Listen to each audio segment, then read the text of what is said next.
भैया, क्या मैं इतना पराया हो गया? कमरे में प्रवेश करते ही नीलम को अपने जेठ जी, जिन्हें वह बड़ा भैया कहती थी, पलंग पर लेटे हुए दिखाई दिए। नीलम ने आवाज लगाई, बड़े भैया कैसे हैं आप? कौन है? एक धीमी सी आवाज कमरे में गूंजी। मैं नीलम, नीलम ने कहा। बड़े भैया ने करवट बदली। नीलम उनको देखकर हैरान रह गई। क्या ये वही बड़े भैया हैं जिनकी एक आवाज से सारा घर कांपता था? कपड़े इतने गंदे जैसे महीनों से नहाए नहीं हो, दाढ़ी बड़ी हुई जैसे बरसों से शेव नहीं की हो, शायद कुछ देर पहले कुछ खाया था जो मुंह के पास लगा था और साफ नहीं किया गया था। हाथ पैर भी मैले मैले से लग रहे थे, नाखून बढ़े हुए। उनको देखकर नीलम को उन पर बड़ा तरस आया। तभी नीलम का पति रमन भी कमरे में आ गया। बड़े भैया को इस दशा में देखकर रमन रोने लगा। भैया, क्या मैं इतना पराया हो गया कि आप इस हालत में पहुंच गए और मुझे खबर भी नहीं की? भैया से बोला नहीं जा रहा था। उन्होंने अपने दोनों हाथ जोड़ दिए और कहने लगा, किस मुंह से खबर करता छोटे? क्या नहीं किया मैंने तेरे साथ, फिर भी तो देखने आ गया। क्या यह कम है? नहीं भैया, अब मैं आपको यहाँ नहीं रहने दूंगा, अपने साथ ले जाऊंगा और अच्छी तरह से इलाज करवाऊंगा।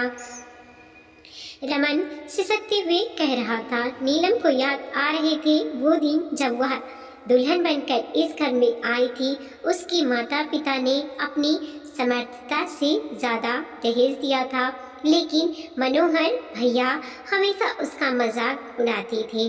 उसके दहेज के सामान को देखकर रमन से कहते, क्या सामान दिया है? इससे अच्छा तो हम लड़की को सिर्फ फूल माला पहना कर ही ले आते। उनकी शादी अमीर घर में हुई थी, लेकिन रमन की ससुराल उतनी अमीर नहीं थी, इसलिए वो हमेशा उसका मजाक उड़ाते थे। रोज रोज के तानों से नीलम को बहुत गुस्सा आता, पर रमन के समझाने पर वह चुप रहती। फिर भी बड़े भैया के लिए उसके दिल में गांठ पड़ ही गई थी। उससे भी ज्यादा तेज उनकी पत्नी सालू थी, जो बोलती कम थी पर अंदर ही अंदर छुरियां चलाने से बाज नहीं आती थी। माता पिता के मृत्यु के बाद घर में मनोहर भैया की ही चलती थी। सब कुछ उनसे पूछकर होता था। एक तो मनोहर बड़े थे, दूसरे वो एक अच्छी कंपनी में अच्छे पद पर थी। उनकी शादी भी पैसे वाले घर में हुई थी, जबकि रमन न सिर्फ छोटा था बल्कि एक छोटी सी दुकान चलाता था। उसकी शादी एक साधारण घर में हुई थी। उसकी घरेलू स्थिति ठीक नहीं थी। रमन को इस सब बातों से कोई फर्क नहीं पड़ता था। वह न सिर्फ अपने बड़े भैया को बहुत प्यार करता था, बल्कि उनकी हर बात को मानना अपना कर्तव्य भी समझता था। मनोहर अपने छोटे भाई को वह प्यार नहीं देते थे जिसका वह हकदार था, बल्कि हमेशा उसकी बेइज्जती करने के बहाने ढूंढते रहते।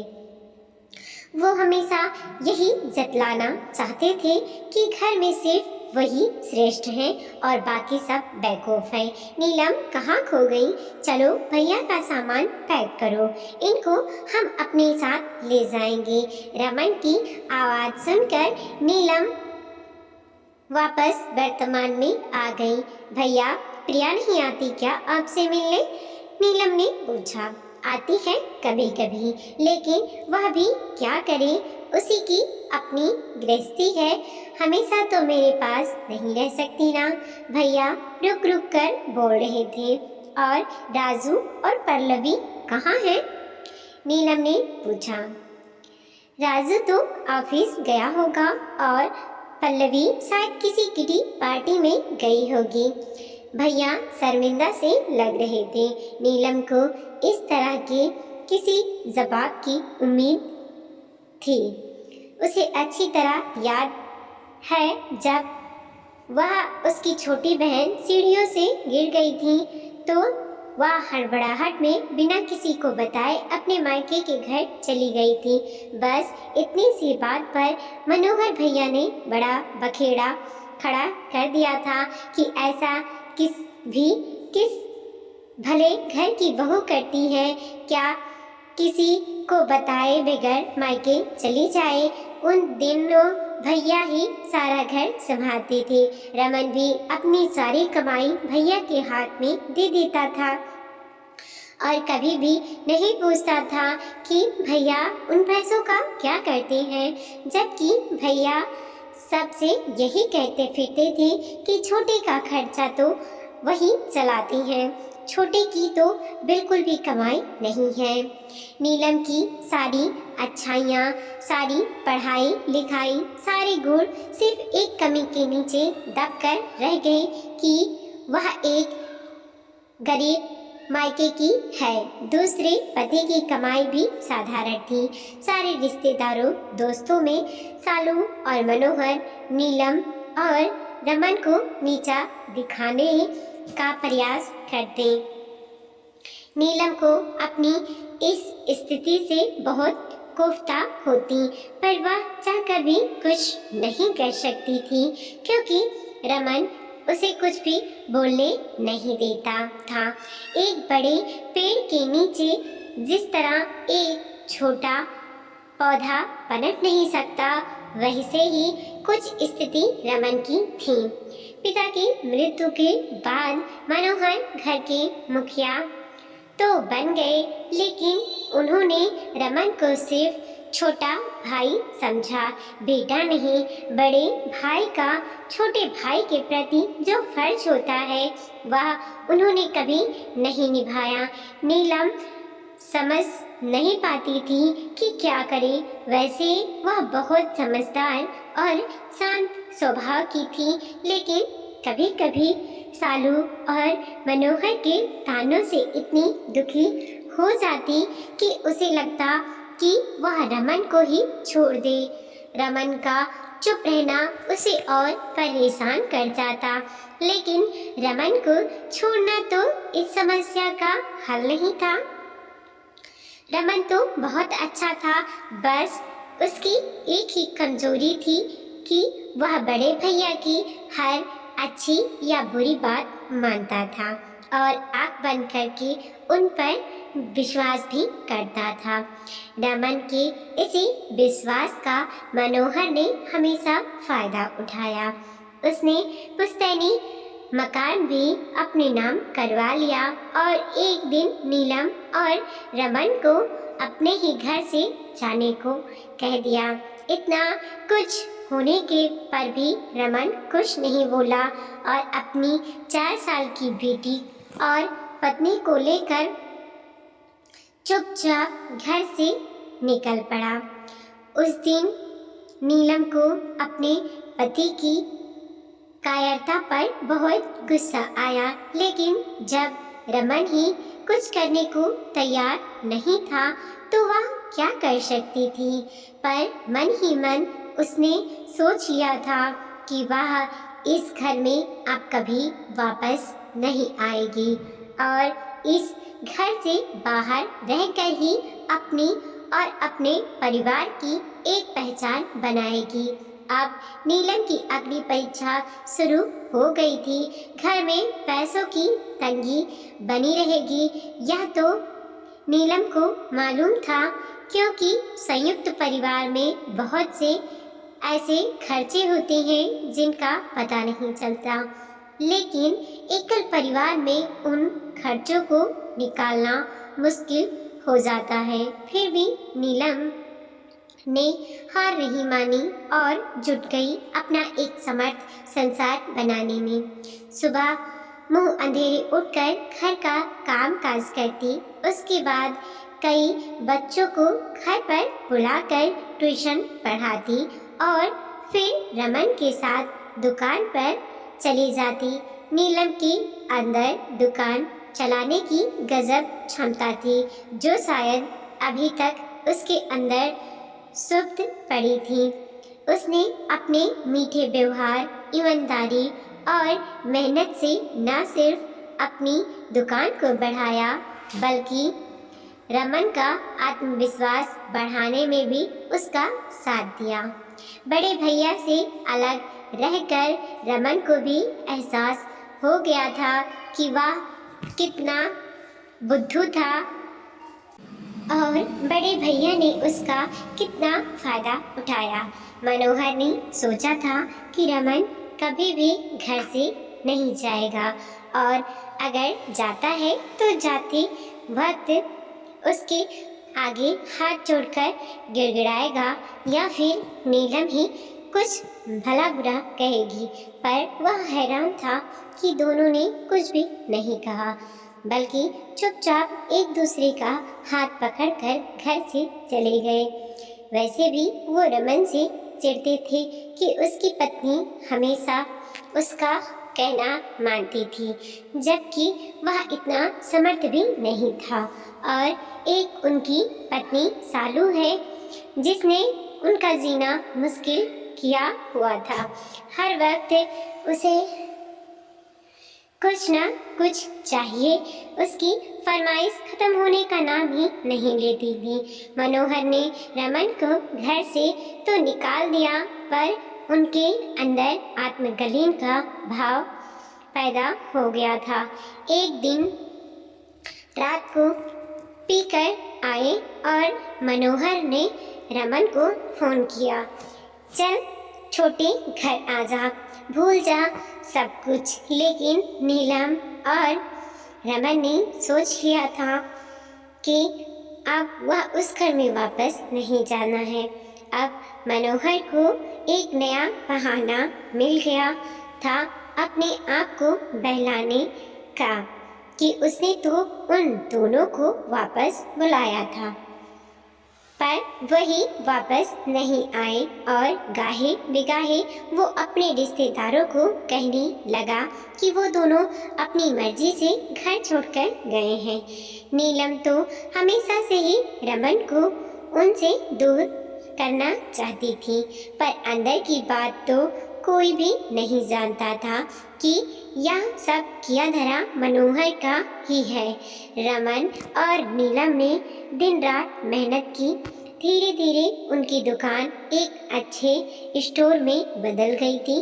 अब उन स्टोर की शहर में एक पहचान बन गई थी। रमन और नीलम का जीवन स्तर भी ऊंचा हो गया था। उनके बच्चे शहर के अच्छे स्कूलों में पढ़ने लगे थे। अब मनोहर उनसे नज़दीकियां बढ़ाने की कोशिश करते, पर वो दोनों तटस्थ रहते। रमन के घर छोड़ने के बाद दोनों भाइयों का आमना सामना बहुत ही कम हुआ था। एक बार मनोहर के बेटे राजू की शादी में वो मिले थे। तब रमन ने महसूस किया था कि बड़े भैया की अब घर में बिल्कुल भी नहीं चलती है। जो कुछ भी हो रहा था वह बच्चों की मर्जी से ही हो रहा था। बड़े भैया के बच्चे भी उन पर ही गए थे। वो बिल्कुल ही स्वार्थी निकले थे। दूसरी मुलाकात मनोहर की बेटी प्रिया की शादी में हुई थी। बड़े भैया को अनेक रोगों ने घेर लिया था। वो बहुत ही कमज़ोर हो गए थे। तब भी उनको देखकर रमन को बहुत दुख हुआ था, पर उस वक्त वह कुछ नहीं बोला था। लेकिन सालू भाभी के जाने के बाद तो जैसे भैया बिल्कुल ही अकेले पड़ गए थे। उनका ख्याल रखने वाला कोई भी नहीं था। सालू जैसी भी थी, पर अपने पति का तो ख्याल रखती ही थी। राजू को अपने काम और कलवों से ही फुर्सत नहीं थी। वैसे भी उस पिता के पास बैठकर उनका ख्याल जानने में कोई दिलचस्पी नहीं थी। अगर वह अपने पिता का ध्यान नहीं रख सकता था तो पल्लवी को क्या पड़ी थी इन सब बातों से। वह भी ससुर का बिल्कुल भी ध्यान नहीं रखती थी। एक एक बात रमन के दिमाग में चलचित्र की तरह घूम रही थी।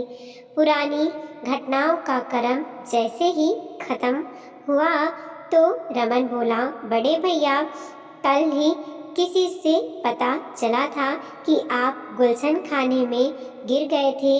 मुझसे रहा नहीं गया और आपका हाल पूछने चला आया।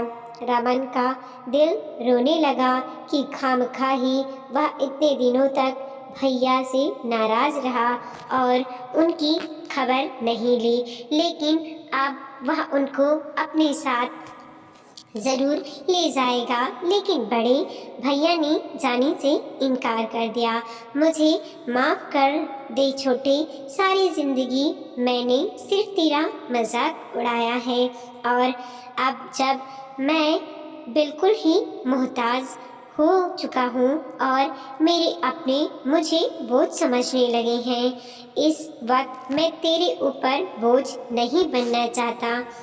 नहीं भैया, ऐसा मत कहो। क्या मैं आपका अपना नहीं? मैंने आपको अपना भाई नहीं बल्कि पिता माना है और एक बेटे का कर्तव्य है कि वह अपने पिता की सेवा करे। इसलिए आपको मेरे साथ चलना ही पड़ेगा। रमन ने विनती की।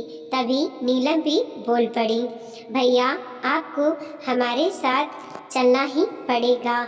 हम आपको इस तरह छोड़ कर नहीं जा सकती। अब तक पल्लवी भी घर आ चुकी थी। उसने चाचा और चाची को देखकर इस तरह व्यवहार किया जैसे वह उन दोनों को जानती ही नहीं। उसको इस बात की भी चिंता नहीं थी कि दुनियादारी के लिए ही कुछ दिखावा कर दे। उसका व्यवहार इस बात की गवाही दे रहा था कि अगर मनोहर को कोई अपने साथ ले जाता है तो उसे कोई परवाह नहीं है। अभी तक मनोहर को आशा थी कि शायद पल्लवी उसे कहीं भी जाने नहीं देगी और उसे रोक लेगी, पर उसकी बेरुखी देखकर मनोहर भैया उठ खड़े हुए। चल छोटे, मैं तेरे साथ ही चलता हूँ, लेकिन उससे पहले तुझे मेरा एक काम करना पड़ेगा। वह क्या भैया? रमन ने पूछा।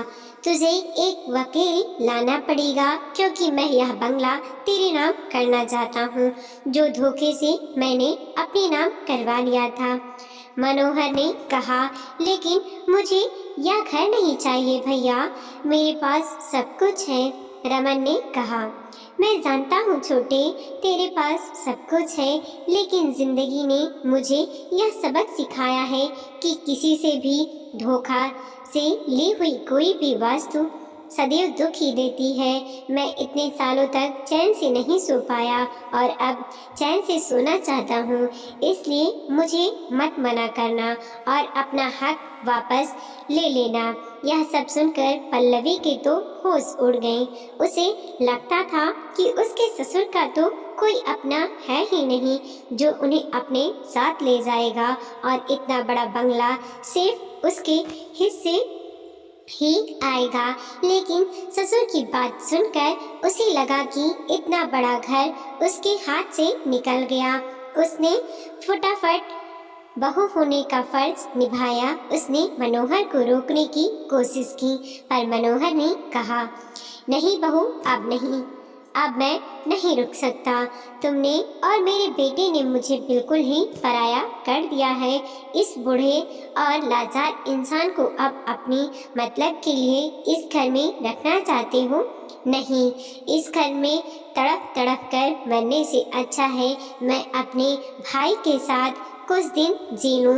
लेकिन फिर भी मैं कहता हूँ कि इसमें तुम्हारी गलती कम है, क्योंकि मैंने ही बाबुल का पेड़ बोया है तो आम की उम्मीद कहाँ से करूं। कुछ देर बाद नीलम और रमन मनोहर को लेकर अपने घर जा रहे थे और पल्लवी पछता रही थी कि उससे अपने ससुर को नहीं रोका, जिनके जाने से इतना बड़ा घर हाथ से निकल गया। वीडियो को लाइक कीजिए, कमेंट कीजिए और अपने दोस्तों के साथ ज़रूर शेयर कीजिए। चैनल पे नए हैं प्लीज़ सब्सक्राइब कीजिए और बेल नोटिफिकेशन दबाना बिल्कुल ना भूलें।